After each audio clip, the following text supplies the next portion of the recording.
great time on the road with Jason Rouse. Salutes to the OG. Thank you for all the stage time. Like, this is a faded rock tea look to me now. Yeah, I guess so. As long as that never goes away and it just becomes one dirty gray shirt. You would have hated yesterday. You would have, because that's all we did. That's all we did. The whole car ride. He did it on stage. Doing Yucks Toronto for me is a milestone. That was my first time doing it. And on a Friday. On a Friday.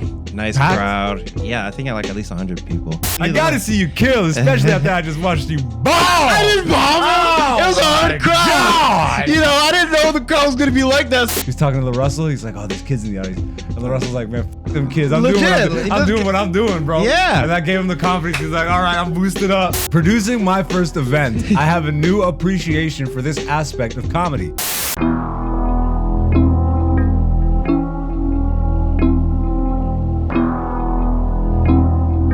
Black Zeus the Podcast Season 6, featuring Black Zeus and Dante, aka Black Zeus on YouTube, Patreon, and Instagram. Alright, I'm done.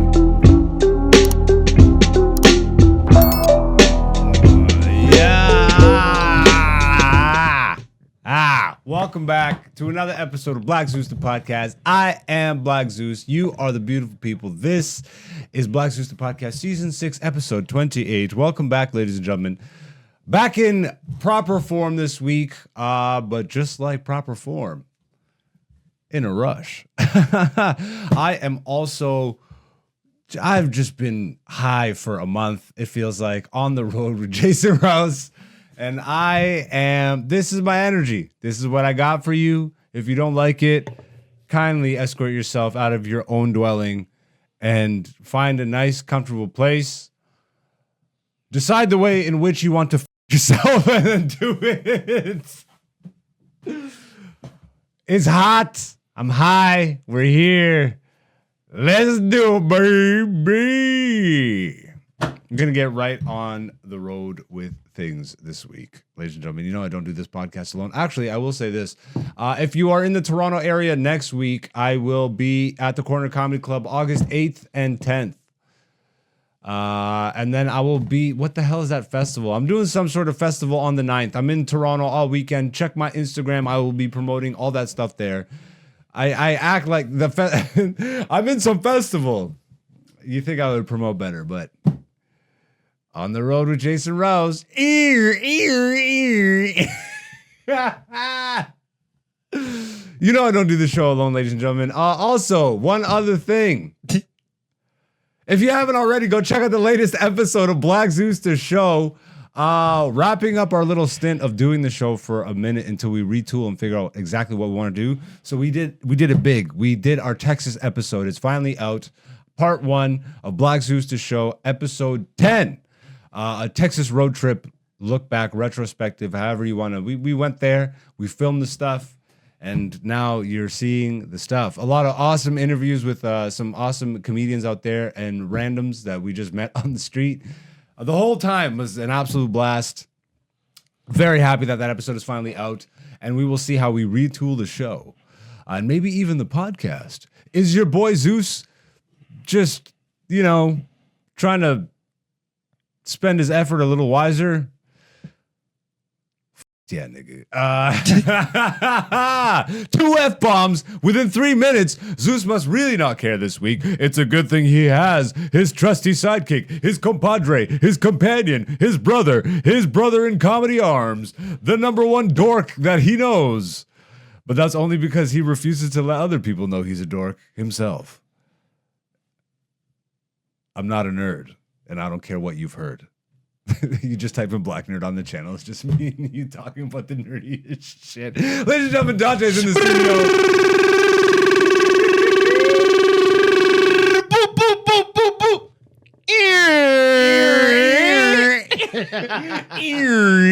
Oh my God. The show is ruined. What have you done, Jason? It is probably my favorite fart noise I've heard as an adult.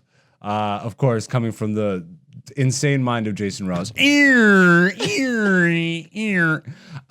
yeah, we are on time constraints this week, so we definitely wanted to make sure at least to give you guys a proper episode. Here we are together again.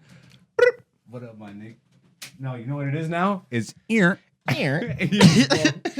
bro, the short. Oh no! What are we doing, Jason? I will kill you, bro. The next time I see you. You have infected our minds. Yeah, let's get this shit show on the road. First of all, my niggas, how you living, bro? Blessed and highly You favored. wore the Comedy Mothership shirt. That bitch looks faded. Yeah. That's how it's supposed to look, yeah? It's like a rock I think tee. it used to be white. You sweat, bro. That's crazy work. I don't remember. Because you got that. But you know what else? My Bucky shirt is like turning like a blackish gray now, and it used to be like a dark blue. Yeah, I think they're supposed to do that in the wash, yeah? Okay. Like this is a faded rock tee look to me now. Yeah, I guess so. As long as that never goes away and it just becomes one dirty gray shirt.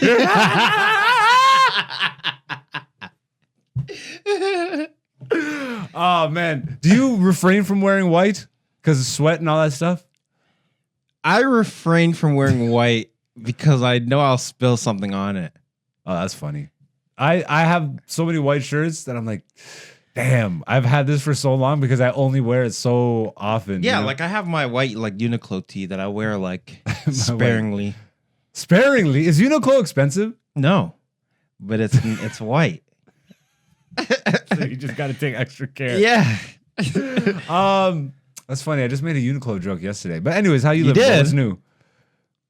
Not on stage. Oh, okay. Yeah, just in passing conversation. So it's not as important. It didn't warrant that reaction. You did. I'm like, really? You read Uniqlo material now? I'm trying to get sponsorship. Please, please. Somebody pay me for comedy. A Uniqlo sponsorship would be sick. Oh my goodness. What? All right, I'll let you deal with the sponsorships. I'll let you do the sponsorships. I'll do them. Why would you get me all riled up? We only have so much time talking about sponsorship. You know what they say? I'm a goat getter. Goat got. No,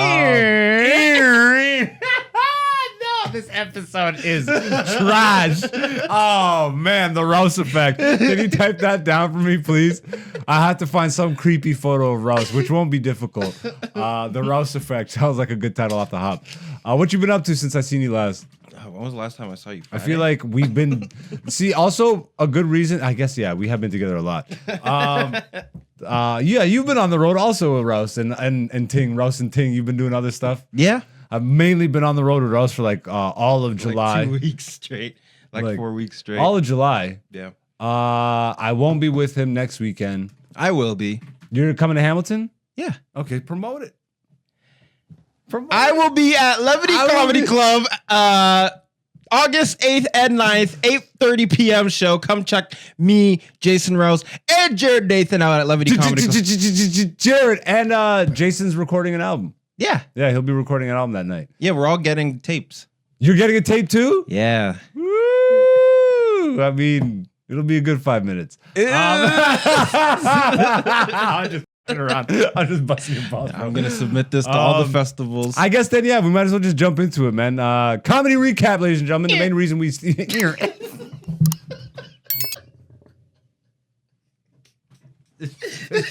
This is officially off the rails. See...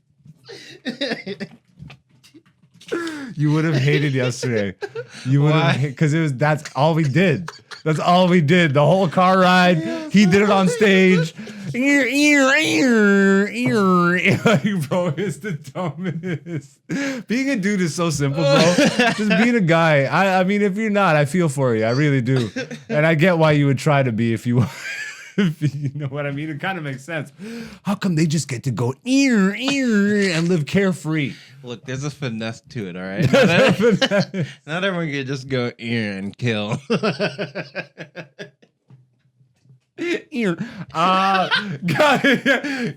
recap, ladies and gentlemen. Dante and myself break down what we've been up to in the world of comedy week to week. And damn, like it's a good thing we didn't record last week, even though it was technical difficulties, unfortunately. Yeah. But we are here now. And boy, do we have a lot of comedy to recap. Jesus. Do you want to start? What are some of your highlights of the last few weeks? 'Cause let's just state where we've been, and then we don't have to hit every friggin' like London, Ontario, yuck yucks. Yep. Oshawa, yuck yucks. Yep. Niagara Falls, yuck yucks. Yes. Nubian Show. Nubian Show. In the this is the worst. I feel like there was more. I did Dark Stars. I don't know. I think I mentioned that last time. Friday. You did- Friday. Okay. Yeah. All right. So what are some of the highlights over all these weekends and shows and Well, shows? I think doing club Dark shows especially. Yeah, like doing Yucks Toronto for me is a milestone. First time doing that was my first time doing it. and on a Friday. On a Friday. Nice Packed? crowd. Yeah, I think I like at least 100 people. Is that the one where Jason was like, "Yo, that was like a record worthy set," Yeah. He said I should record and you it. recorded it? I record all my sets. You crazy? I still have to see that. Yes, I'll send you I the gotta link. see you kill, especially after I just watched you bomb. I didn't bomb it. Oh, It was a hard my crowd. God. You know, I didn't know the crowd was gonna be like that, so I took it light on them.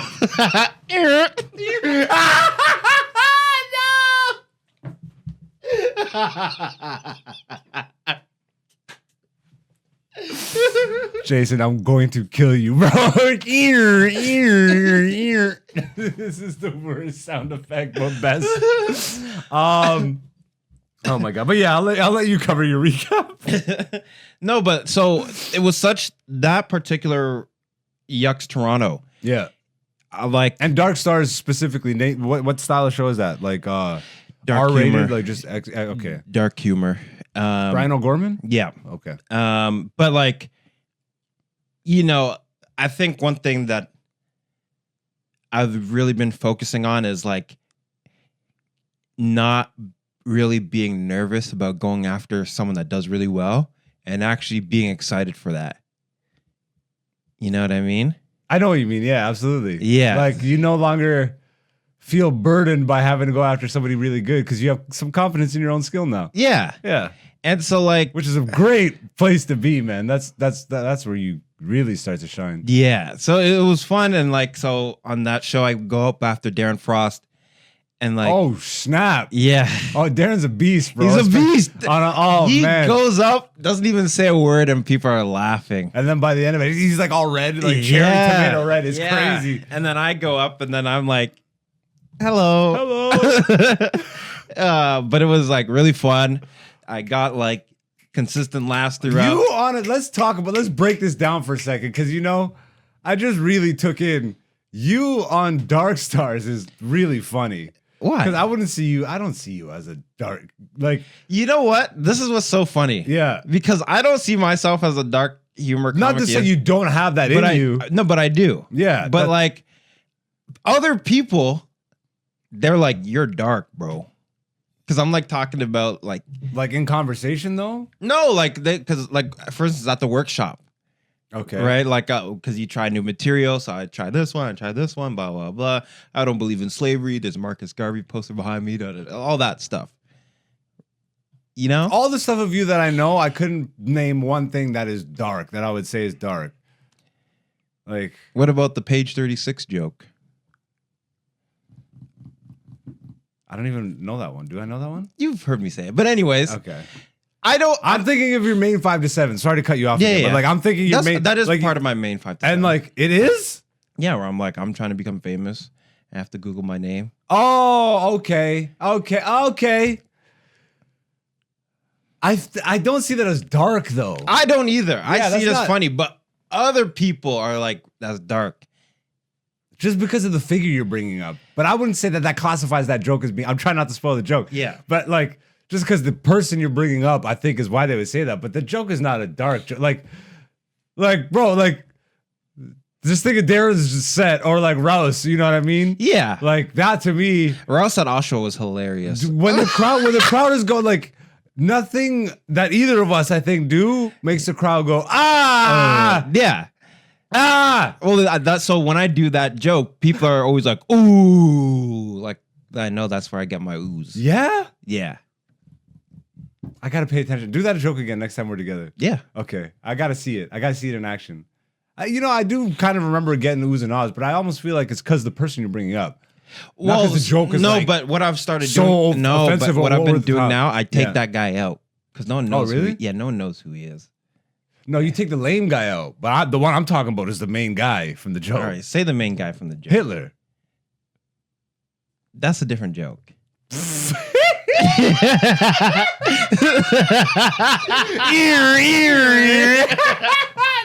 that's a different joke. So you're talking about Hatfield? Yeah, I take Hatfield That's out. not the same. Oh, that's not the same. Why would that be the same joke? Yeah, because I'm trying to become more famous than Chris Hatfield, but everyone's like, who the fuck No, is but they that are guy? the same joke because you talk about birthdays, sharing birthdays. Yeah, one is about sharing a birthday, and one is about trying to be the most famous guy in your town, in your city. I am dumb. Continue. So I'm like, okay, I'm gonna start just taking that Chris Hatfield section out Yeah. because nobody knows who he is, and he's just like everyone in Milton knows who he is because he's the local hero. But like, who knows astronauts' names aside from? It was like a pocket. Maybe in that pocket when he was like really famous because he was whatever playing guitar in space. Yeah. That's the joke. But like, yeah, exactly. But it's like outside of that window, I feel like, it's more of a niche. Maybe in Milton do that joke. Yeah. Or put him in Milton. In Milton, yeah. But or surrounding area. so what I've been doing is because that part, and I really noticed that at Dark Stars. Yeah. Because it was such a banger set that like there's two things that I noticed when I was going through the Chris Hatfield stuff and nobody was laughing or talking. I noticed that it was like super silent. I'm like, oh, I got all these people paying attention. Yeah. There's no side conversations. There's no this going on. And I was aware enough in that moment to like notice that. But then at the same time, I'm like, okay, well, no one knows who Chris Hatfield is. And I had like two jab punchlines. Yeah. And no one laughed. You get what I'm saying? So I'm like, okay, I'll just take that part out and just go into the editing on the fly. Well, no, I guess you already knew I you weren't going to take. Okay, yeah, fair I took it enough. out after Fair enough. I watched it back. And then so that was a fun set. What else did I do? We did Oshawa. Oshawa was fun. Oshawa Yucks was a blast. Yeah. Ooh, I got another one. Keep going. Bro, we did the first night in Oshawa. I can't even remember. I don't even know if I should say this. Say it. But it's just like some really great crowd interactions. And then we got some really loud packages from the audience. Sick. It was awesome. You did sets at all these shows except for Nubian. Yes. You were at all the Yucks. Which was your favorite Yucks performance? Which do you think you did best at? Oshawa. Oshawa. You did both London shows? Or just one? I think there was only one in London. Oh, yeah, you're right. I feel like you really crushed in London. No. Or that was the last time we were there. Yeah. Last time we were there, so it was No, probably... so the most recent time I did well, but I fumbled. Ended. I ended rough. Yeah. I twisted my ankle on the landing. You know what I mean? Like, okay, so Oshawa, I would say definitely you had a great set. yeah. Now let's talk about Niagara. How did that feel? We have to talk about it. Yeah. Because it's not even necessarily like nothing is more soul crushing than watching a comedian go through the motions and knowing that it's not landing, even though it works. Yeah. That is what's so humbling about comedy. That's what's so funny to me. Like, I know these work. Yeah. I've made rooms laugh.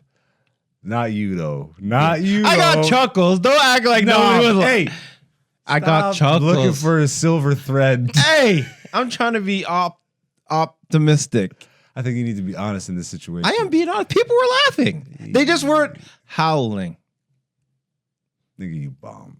Look, it wasn't my best. And set. I can't wait for you to get me back. No, look. I can't wait for you to say, nigga, you bomb. I know it was bad. It was rough. I can't have but you don't act like misrepresenting this. no. acting Look, like, listen. I got some chuckles. Listen. Dude. I went up there and threw some words around, some funny words. You piece of garbage. No, look, people. I got like little laughs here and there. So how do you assess that set? It was rough. I'm not. I Gonna, know. No. It was. That's not, we already know rough. That's. I'm saying, how do you then process that? What are your takeaways from a set like that, where you know the jokes? Like, what I applaud you for. Damn, I'm like leaking boogers. What I applaud you for is sticking to it. Yeah. Because that, I think, is where most people, especially like in the newer stages, they fumble. They try and like win them back, or it's like, no, you stuck to your guns because you weren't actually bombing. It wasn't that abysmal. I feel like if you were sweating worse, something may have gone off the rails. So it's good to see that like you put the work in. Well, and Kenny, he pointed this out. Yeah. So I kind of have confidence in this. But he's like, the way I go through my material, it's like I'm like a tank. So I'm just gonna keep going through it. Yeah, you said this before, yeah. And these guys are not gonna stop me. I'm gonna run them over. I'm gonna run them over. If they laugh, they laugh. If they don't, too bad. Was there like were you surprised in the moment? No. No? Niagara. Did you feel it early? Like this is gonna be rough? I saw the opener. I'm like, yeesh. Blocked. No, I saw the opener and I'm like, this is gonna be hard for me. Yeah, no, she struggled the first night. Yeah. So I'm like, if she's struggling, She did better the second night. good. But it was funny to hear her be like, "Oh, I didn't even bring anything." I laid it on. She like underestimated. I don't know. She said something that just made me laugh. Yeah. It was like really funny. Said I reasoning. didn't really give it to him. Yeah, she's like, yeah, I don't know. It was hilarious. Anyways, when I saw, because I was in the audience and I was watching it. Yeah. So I'm just there like, oh, I know it's gonna be hard for me. And once again, I don't have those tools to. No, you're working on it. I'm working on it.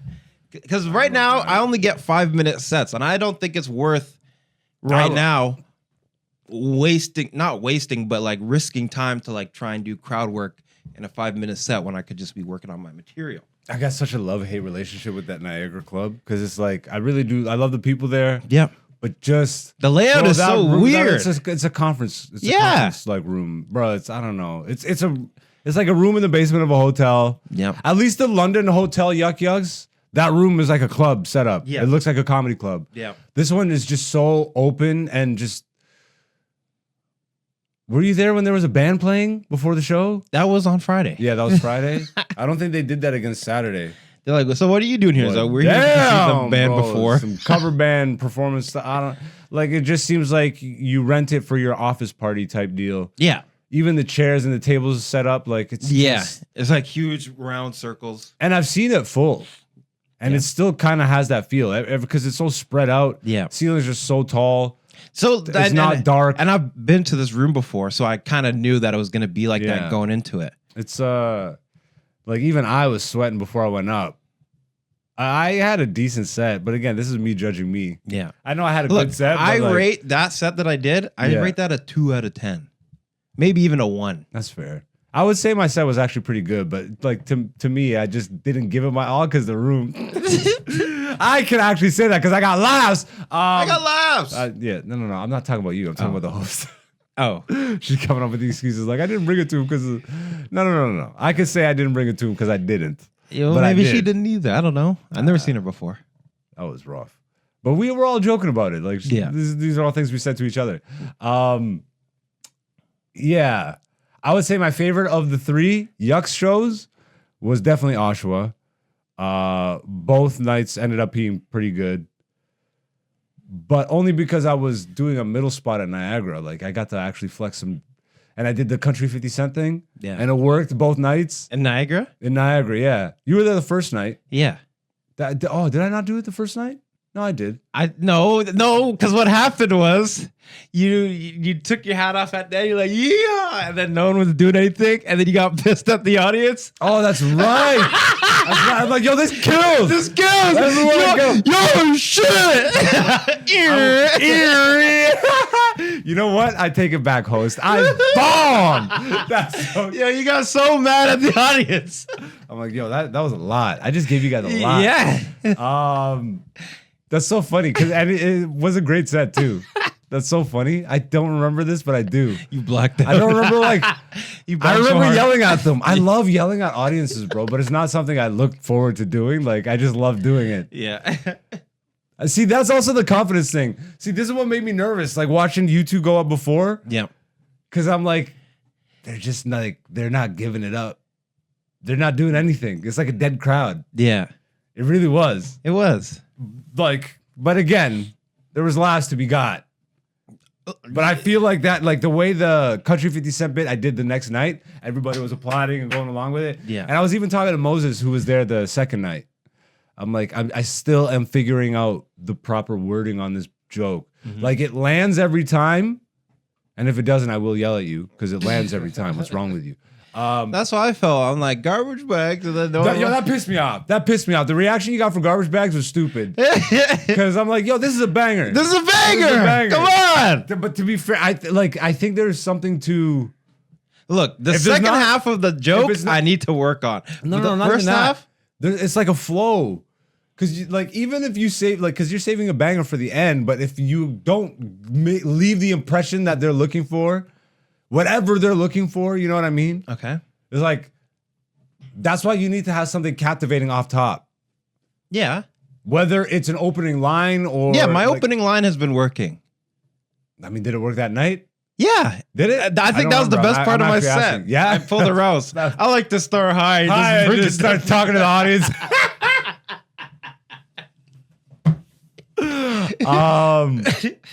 I gotta find that footage. Oh, you have that footage. I'll get it from you and I'll add it into the podcast. Me yelling at the audience. Yeah, that's hilarious. But now the opening that I've been working on, and I think I told you this. Now my opening joke is like a minute to a minute 30. No, but that's not. See, like you're relying on too much there. No, because it hits off the top. I go boom, but now I have other still tags. Relying off a 1.5 minute joke. No. I'm not relying on it. The point I'm making is like it's super quick. I go hi, my name. I go hi, my name is da da da da da. Boom, punchline. Then they start laughing, and then I do another version. Then they laugh. Then I do the third version. So then you have laugh. so you have like a shortened. It's version. not like I take a minute 30 to get to the punchline. So then why is it a minute and a half then? Why do you say it's a minute 30? Because it's like three things. Like it's like a 3 minute section. Yeah, you just have an opening line. A minute to a minute 30. Okay. It's probably shorter. Yeah. But just to be safe. Your recap is done, nigga. No, I'm trying to recap my shows. Hold on. I would like one honorable mention recap. Honorable mention recap. Shouts out to James Cummins. Jam Easy. Yeah, because he did a show 2 p.m.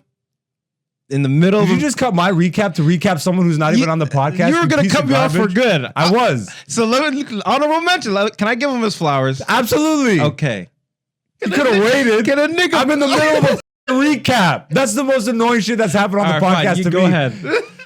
You, James. I'm happy for you. He did that wrong. Now I'm not happy for you. I hope you get another moment like that. What the hell was I talking about? Yucks. I'm trying to get the hell out of here. Just give your flowers to Jam. Look, he had his moment. He does deserve these flowers. And he knocked it out of the park. And I'm happy to see that people showed up. I saw Jared was there. There was like a couple names that I saw photos from. What's his face from the corner? He did a 5-minute set for LaRussell. Yeah. And it wasn't even like to open for him. That was most interesting to me. He brought him up 30 minutes into the show. Into the show. And he That's said, this is cool, my bro. homie James. And then brought him up. I like that, man. I really like that. That's super indie, you know what I mean? Yeah. But LaRussell's on that wave, yeah? Yeah. Fire. Like the show was independent. Like everything about the way it flowed. Yeah. He clearly has full control over everything. Yeah. He's the one that said Jam, like, off a post, Jam bigging him up. He's like, come do a set. And James was telling me, he told him, he's like, just feel it out. He didn't even give him a time. He didn't give him a time. And how classy of Jam to only do 5 minutes, bro. Like, he did less than 5 minutes. Wild. Yeah, but it was clean, and of course he felt the moment. He's like, I'm out. Boom. How fire is that? Fire. And how scary is that moment to like it's 12 in the afternoon? Yeah, it's like at least like 2:30, 2:40 in the afternoon, PM. And there were kids in the audience. Jam was telling me and stuff. But then he told me, he's like, oh man, he was talking to LaRussell. He's like, oh, there's kids in the audience. And LaRussell's like, man, f them kids. I'm doing what I'm doing, bro. Yeah. And that gave him the confidence. He's like, all right, I'm boosted up. Yeah. Oh man, shout out to Jam Easy. Shout out to Jam if Easy. you ever disrespect my goddamn comedy recap again, you. All right, anyways, that's it for me. Let me talk about my bullshit. I told some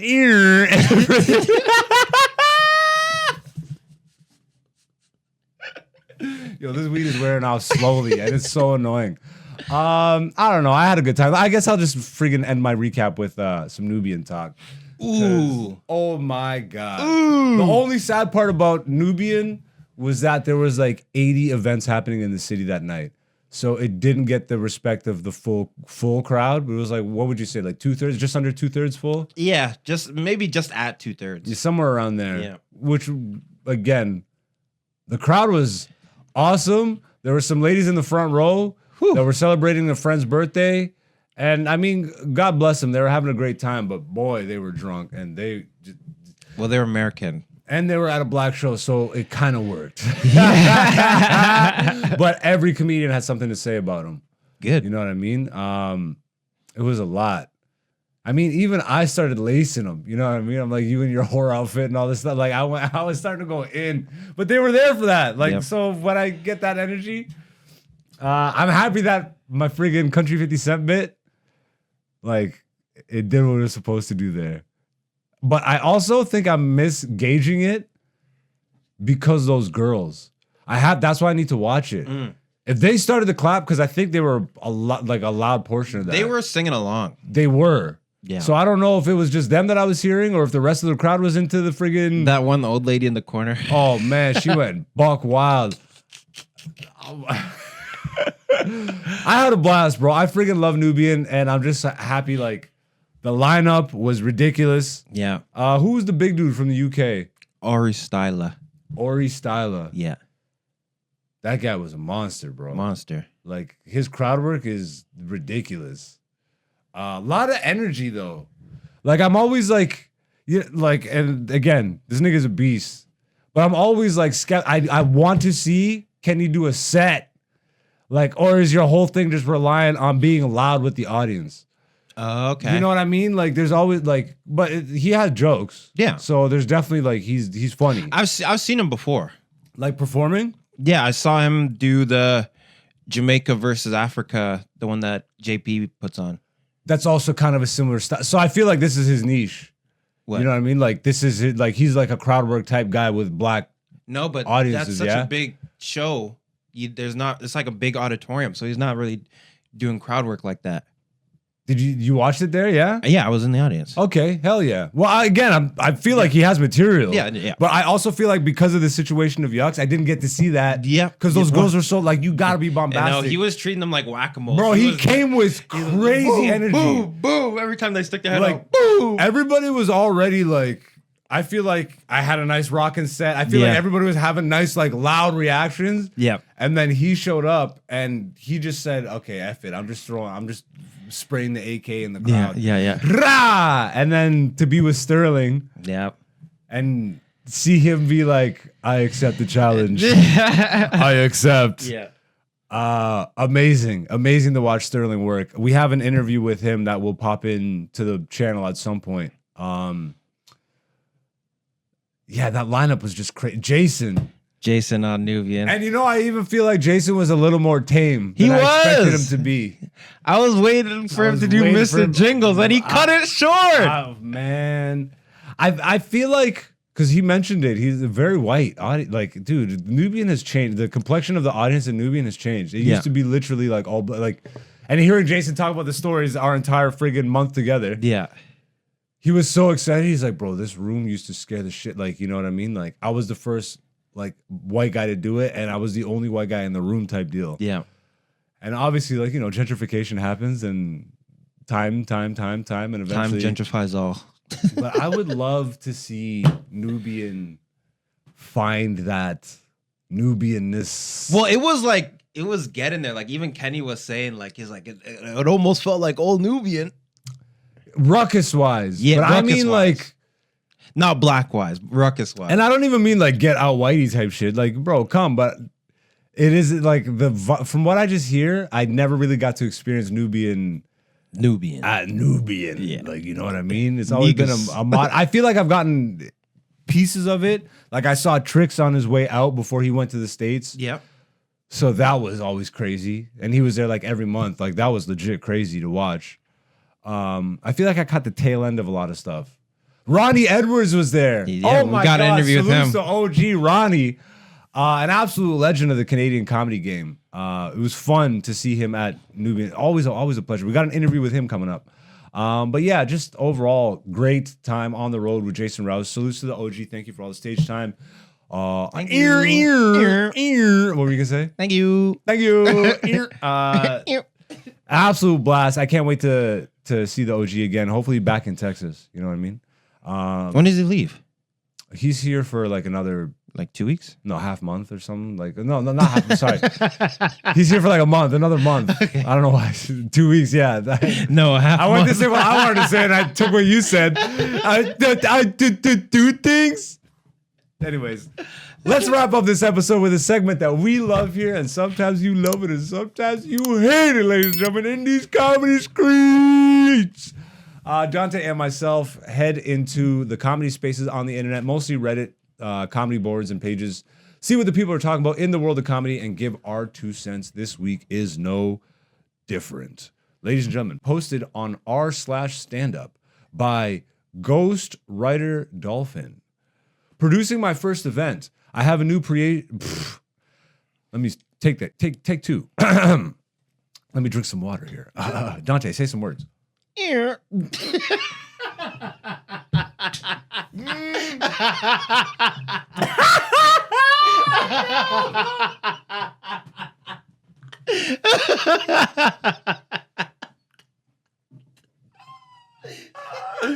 Jason, you have ruined my life. I'm gonna text him that later. He will love it. Producing my first event, I have a new appreciation for this aspect of comedy. Just sharing that after dealing with Eventbrite, logistics, and lineups, I now have far more respect for all aspects of stand-up comedy, and especially, all caps, working comedians who do this daily. I'm trying to keep my head in the game by reminding myself why I do stand-up, in brackets, to be funny and have fun / share my experiences, close brackets. I'm lucky to have always been grateful to folks who have put these things together. I'm also grateful to my past self for making the decision to produce no more than 2 shows per month because, wow, all caps. Yeah, highly underappreciated aspect of comedy is the person putting on the show. The people showing up to the show, they're mostly there for the comedian that they're there to see, or the name of the production, which kudos to the person for building up a rep, like a Don't Tell or in Toronto Comedy All-Stars, stuff like this for local. You know what I mean? But bruh, producing the show is a nightmare, especially if you're on the show. Ugh. Have you produced a show yet? No, but You got to get that milestone. Yeah. New milestone. Have you thinking about it? Sounds like you're thinking about it. Yeah, we've talked about it a few times. What city would you most likely do it in? Hamilton, Milton, Toronto? Either Hamilton or Milton. Hamilton or Milton? Okay. Milton would be easier for you just logistically. Milton, I'm thinking of doing a mic. Regularly? Twice a month. Okay. I'll bring my ass out there for that. You've been scoping out venues and stuff? Yeah, I got to go check one out. Ooh, Dante might be producing a show. New milestone alert in the future. Also, new headache alert. Oh my God, this comic said that it can't make it now. I need 3 people just dropped out. Oh my God, my budget. Oh my God, the venue said they have a leak. So many things to go wrong. And then the last thing you're thinking about is your set. That's what always makes me upset. Yep. That's why I actually learned a great strategy is if you want to, you can produce a show, but you don't have to host it. You don't have to host it. You can headline it. You know what I mean? You don't even have to. And like there are times obviously where you don't even have to be on the show. Yep. I mean, if I'm producing the show, you want to get that stage time. I want to be on. I haven't produced a show all year, which is crazy because I usually do a few shows a year. I think just the last one, I'm like. Which one was the last one? Bambinos. That was the last one? Probably. Yeah. It was either that. That was or last year. Yeah, it was either that or Supercrawl last year. So it's almost a year now. Just under a year ago. That and Staircase. Yeah. I've been thinking about using the Staircase, but the other room upstairs. Okay. I got the itch. I'm dropping an album. I'm dropping that album. I'm working through the edit. It's gonna be out sometime in September is what I'm thinking. And this year or next year? This year. And I would like to do. I got the itch. Okay. I want to do something proper. And obviously, I want to continue to build something. But man, like just because I've done it so many times now, I know the level of effort it takes. Mm-hmm. And because I need this to be something more than just like, oh, I'm just producing a show just to produce. Like I want and need this to be like a platform for me.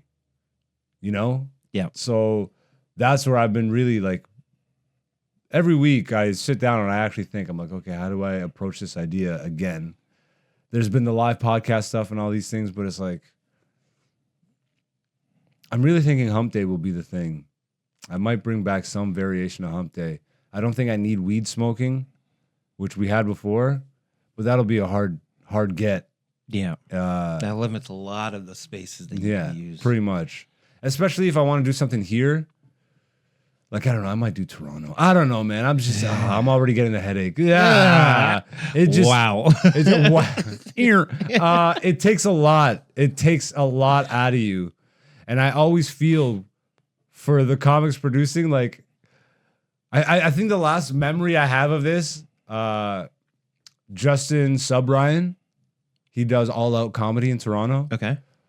I was doing one of his shows. And he was running around because like the headliner couldn't make it. Like I think he moved my spot around twice.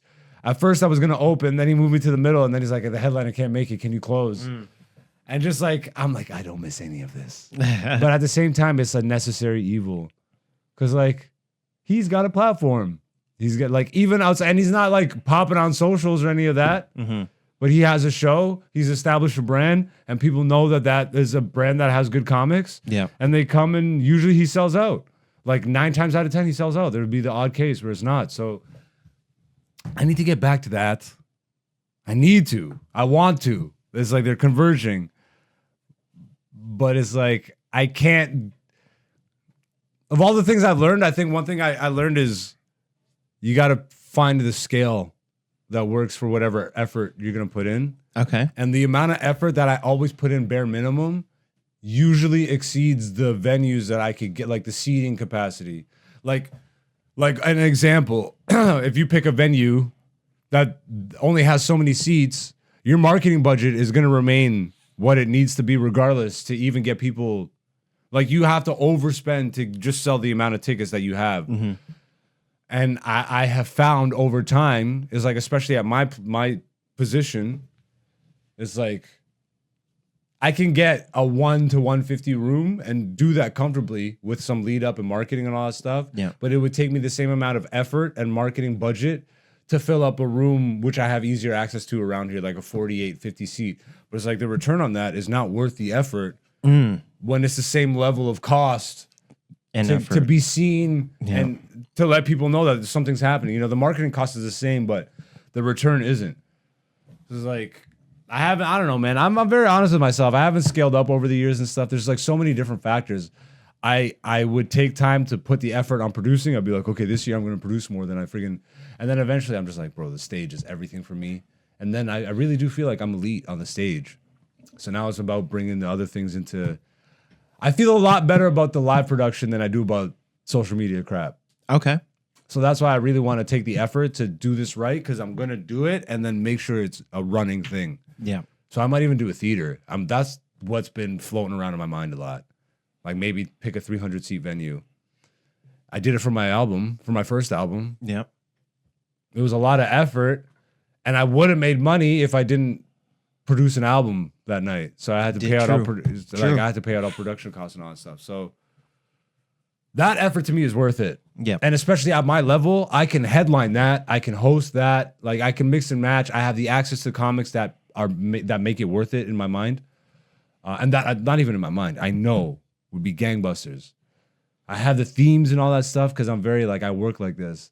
So I'm thinking maybe doing a bigger version of Hump Day, where it's not variety, but I have the audience participation in mind. Yeah, which I think makes it more of an event.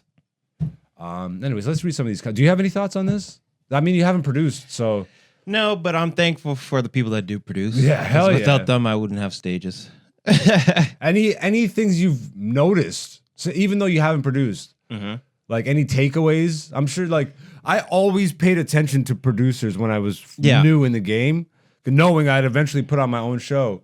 Like certain comics are a lot better at engaging with the audience after the show ends. There's certain ones that stick out in my mind. It's like talk to every audience member, become like they like make it a community feel. Yeah. There's ones that are way better at the online marketing. Yep. Like there's so many different aspects. Like what are some of the takeaways even though you haven't produced? Pay comedians. Shout outs Giga Thiga. That's the first thing. I knew what we were talking about. I was talking with G about this. I'm like, bro, shout outs Giga Thiga, bro. That's how you do it, bro. The comics come out that night, you get their payment info that night. And damn, I just remembered I gotta send an invoice to a comic. Yeah. I did that show like 2 weeks ago. I suck. Yeah, paid us that night before we even left the venue. That's what's up. Let's read some of these comments and get out of here. Could you please message everybody who's ever complained to me about not getting paid enough to do my shows and not getting to do enough of my shows and tell them this? Well, I mean, what are you paying them? I would like to know how much you're making and how much you're paying them because I don't know. There's something to be said about that. Yeah, you're raking in ticket sales and comics like get like maybe a ticket's worth. If it's I don't know. I like to scale it per ticket. Like, how big is the show? How many seats do I have? How much are the tickets? And then what are the comics' positions? Headliner gets so many tickets worth of money. Yeah. Like, that's how I always break it down. Yeah. Like 4 tickets, 5 tickets worth of whatever, 3 tickets, 2 tickets. Like, how big is the show? Yeah. And everybody knows the scale of the show going in. So nobody's ever disappointed being like, I should have got $100. Yeah. It's like, well, okay, this was like a $30, $50 show. Like just a little rinky dink. We all did 5-minute spots. What are you going to say? No. I thought you were going to point something out. Hey, I sent you a DM 3 years ago. Scroll down a little bit for me. What's this one? Producing shows is not easy. I produced shows since my first year of comedy and did well. Now I help produce shows across the country as I help a headliner book events. It is by far the hardest part of comedy, but when you sell a show and can pay everyone well, you will realize how badly most comedy venues are run. Bingo. It's eye-opening and gut-wrenching at the same time. Holy shit, we are so undervalued. As an art form, we are heavily undervalued, and then we undercut ourselves. That's a big problem. Like the thing of new comics putting on shows is it just devalues the scene when there's too much shows. Do you remember, like, it was just a few years ago on Bloor Street, there was like 8 comedy clubs, like just down the street from each other, and they all cannibalized each other. There was the one even closed down. Nothing fancy. It wasn't on Bloor, but it was right there in the area. And then now you have Backroom. Yep. You have the Royal. I don't know about the Royal. The Royal Comedy Theater, which was we performed there in the back of the chicken shop. Oh, okay. That was Stage West. Yeah, Stage West. Yeah. And then you have Comedy Bar, and then you have Winona, and then there's one even further down. Dude, there's like 6 and they were all doing shows at the same time. Some of them were clubs, some of them were bars. Yeah. And like they all kind of floundered. Now, thankfully, not thankfully, I would love for all the comedy to thrive, but like it's been evened out a little bit. Like Backroom's doing good, but they're spaced out from Comedy Bar. Yeah, I don't even like Winona is a bar where comics use the basement for comedy, and that's just down the street. But there's a lot of like cannibalizing the market, creating too much, and then it's just like you're spreading yourselves thin. And the problem with that too is when the newer comics do it, they put up a lot of newer comics, and it just like sours people from going out to comedy because it's like it's bad. Then there's the thing of paying. Yeah, a lot of free shows. We undercut ourselves.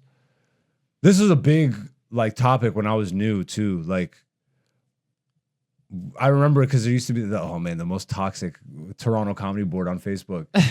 But one of the things back in the day is like there's so many shows where people aren't paying or people are paying $10 or whatever, which sets the standard at $10. Yeah, or not, or zero, or nothing, or zero, and then it's just like okay, now we're already not getting respected by the clubs, by the industry, and now we're not respecting ourselves. Yeah, we're producing just for the sake of getting stage time. Yeah, which I think is one of the worst reasons to produce a show. I'm going to produce just because I need stage time. I'm like, well, what the hell is the actual value of the show? And now are you going to devalue something else in the area that's already established? Like, it's just, there's so much ego and stuff. But again, you can't really be like, you're wrong for doing this. Yeah. That's not the thing of it. They're not wrong for trying to produce shit. It's just you're naive and you think, you know better and you don't.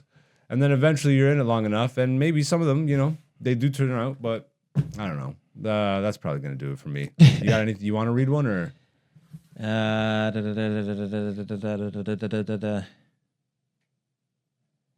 Well, I'll say this. Okay. Shouts out to Trevor for producing his show.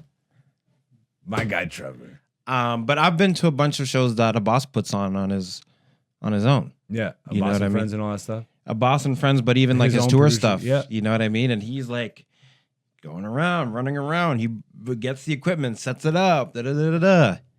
Yeah, and a boss, like when he sets up his tour, he'll go get set decoration and stuff. Yeah. Yeah, like he goes above and beyond. Yeah. So it's like I've a seen lot. that kind of hustle, like, And he's performing. and he's performing. It's but you know how he's smart because he won't host those shows. No. Like those ones, he typically gets somebody to host. Yes. And then gets a middle act, so he at least has his time Yeah. to calibrate. Yeah. It's like you got to give yourself, you got to factor that in somewhere if you're producing a show and on it. Yeah. If I'm hosting, then make sure I get all my ducks in a row before the show even starts. Because now, once I get in a host mode, Yeah. and then you can't even because you're also still in producer mode. Somebody texts you, it's like, I'm running late, or I'm not making it, or Yeah. I'm sick, or whatever. It's like, oh, well, Yeah. hopefully I'm around comics. Well, yeah, and because I've gone to a bunch of his ones at free times, and like it's sick because like a bunch of comics will just hang around just Correct. in case, Knowing someone's gonna drop out. fall out.